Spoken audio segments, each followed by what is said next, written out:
All right, guys, I'm back at it again for no reaction. Been no gameplays, but let's get into it.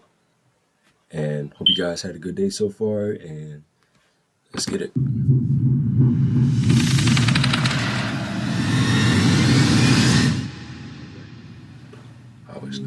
Be careful when you're passing through Iowa through the use of Highway I-74, especially when traveling at night. It was only a few years ago that I had been driving along that very road with a friend of mine, and little did I know she was about to fall victim to someone who had been preying on women along that road for years.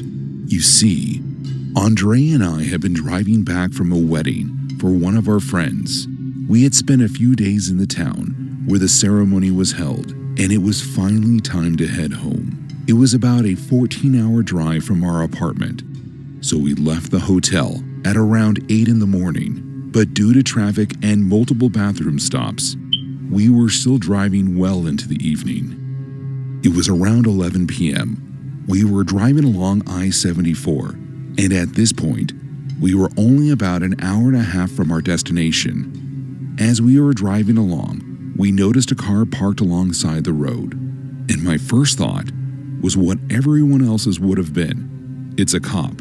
So I made sure I was going the speed limit and passed thinking that nothing was wrong. Sure enough though, the car pulled out and the red and blue lights began to flash.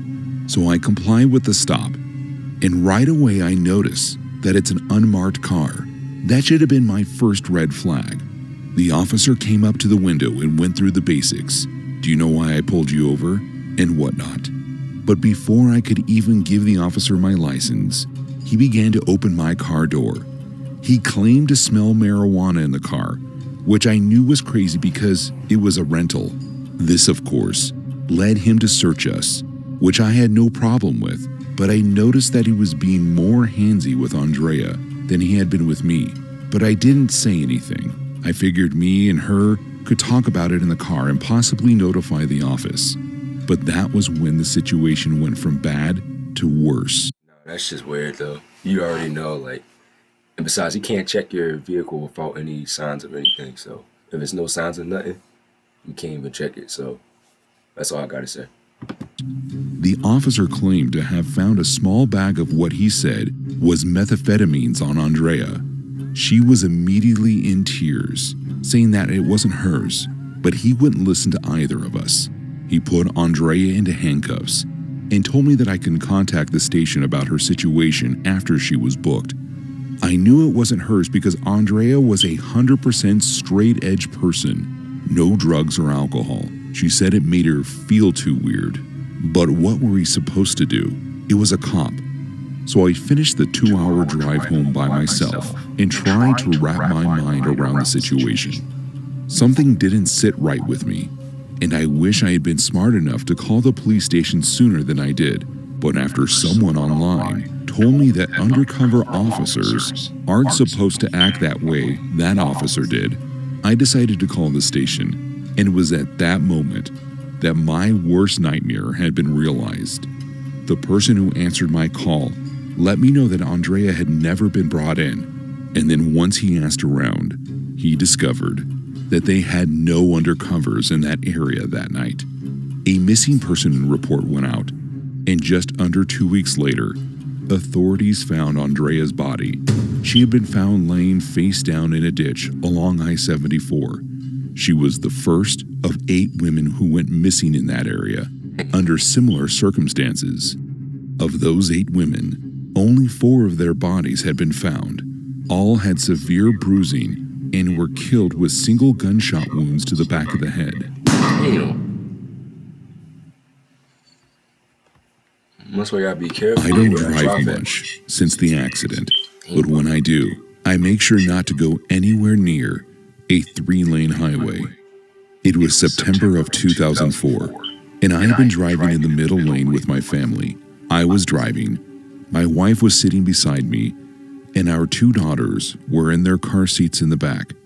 They had been having a fun trip by playing a game that they called Caravan, which was basically just them paying attention to traffic and seeing how long we stick near the same cars.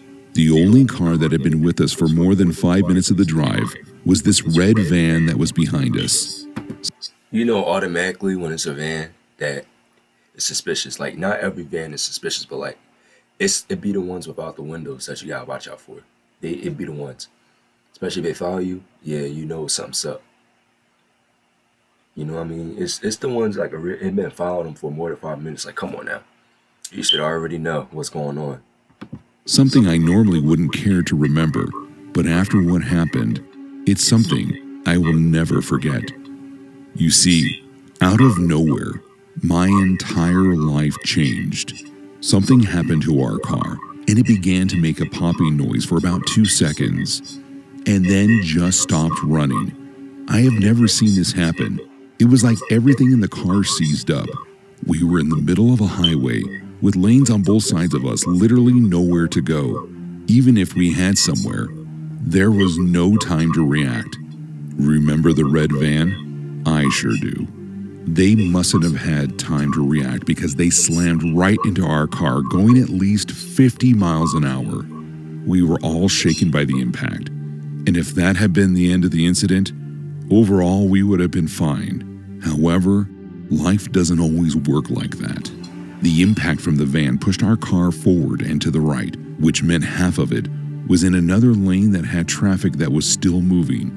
Within an instant of the first impact, a pickup in the right lane slammed into the passenger side of the car. The impact from the truck sent our car into a roll, and my world went into slow motion. I looked back to check on our children, and I noticed that somehow my youngest daughter's seatbelt had come loose. As the car continued to roll, I saw she was forced out the window as she was thrown around the inside of the car. I would have screamed had I been able to, but all the wind had been knocked out of me. We finally stopped rolling, and all movement around us seemed to end. I looked to my wife, who was unconscious, and back to my older daughter, who was in tears. She had cuts all over her face and right arm. First responders showed up and did everything they could for us. Sadly, there was nothing to be done for the most part. My youngest daughter was pronounced dead on the scene after being thrown out of the car.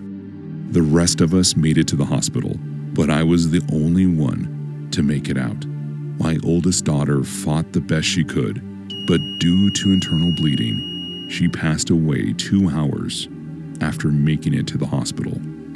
As for my wife, she was in a coma for just over 2 weeks. However, when she woke up and asked about her children, one of the nurses told her what happened. They said that her body was still too weak to take the shock, and the doctors told me that her heart stopped and she went into cardiac arrest. September 2004 was the month that I lost my entire world. You gotta be careful when driving. There is a better way to make money with Amazon than selling physical products. Introduce. You gotta be careful driving out there. Last summer was a trip. For the most part, I spent it hanging out with my friends, enjoying our last summer before all heading off to college. This meant that we were either going to the swimming holes or bonfires and having a blast. It also meant that we were being little punks a lot of the time, especially if you ran into us in the evening. We were always up to something wild and stupid. This one night, after having a small pool party, I was driving back home and I had my buddy Dan in the car. It was around 1 in the morning and the road was covered in fog, so we were driving slowly. We may have been stupid, but we always drive safe. As we made our way down the road, Dan pointed out something weird just off the side of the road. It looked like someone was dragging something into the woods next to the street. Dan convinced me to stop for a second and try to get a better look, so I did. And then Dan cracked his window. Immediately, I asked him not to do it. I could tell something shady was going on. Dan didn't listen though. He loudly yelled, "What are you doing?" But he put on a deep, gravelly voice. So of course, we started cracking up. That was when the figure in the fog stood up straight and turned toward us. I felt chills roll down my spine. as it slowly began to back up more and more away from the side of the road and deeper into the fog until it was out of sight. Oh, I turned to Dan to talk about what just happened, and we were both equally confused. Then Dan's eyes grew wide, and without saying anything, I could tell that something was behind me. As I turned around to look out my window, I nearly flew out of my seat. A man with a face covered in mud was pressed against the driver's side window of my car. I shouted and quickly threw the car into drive and floored it. I had never been so freaked out in my life. That was until Dan pointed out that he didn't think it was mud on his face. He thought it was dried blood. We got to my house and sprinted inside, even though there were no way that the man could have followed up. I wish it had ended there, but 2 days later, Dan and I were watching the news. Authorities found a body in the woods, not far from where we saw that man. It was the body of an elderly woman who had been bludgeoned to death. I told my father about what happened, and he figured I should report what Dan and I had seen that night. So we called the police, and they asked us to come in to give a statement. I'm not sure if it did any good, as I tried to forget that night, which means I tend not to look into the status of that case at all.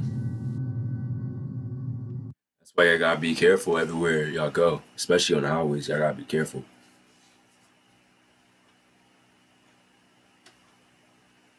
Just gotta be careful, you know,